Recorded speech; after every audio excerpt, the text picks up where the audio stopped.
आप सब पर सलामती हो। इकबाल तारिक का लिखा हुआ है। दरूने जात का मंजर जमाने पर नहीं खोला। दरूने जात का मंजर जमाने पर नहीं खोला। बसर एक रात करनी थी, अभी बिस्तर नहीं खोला। मुसाफिर हूं मैं, भूखा हूं, सदाएं दी बहुत लेकिन।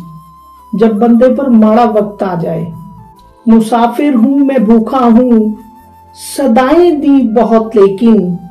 दरीचे खोल कर देखे, किसी ने दर नहीं खोला।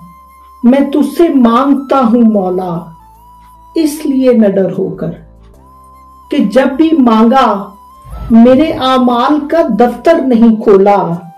यहां पर हू का आलम है, यहां आसेब बसते हैं। मुकफ्फल है कई बरसों से दिल का दर नहीं खोला। तमाशा बन गया आजाद होकर सबकी नजरों में। तमाशा बन गया आजाद होकर सबकी नजरों में।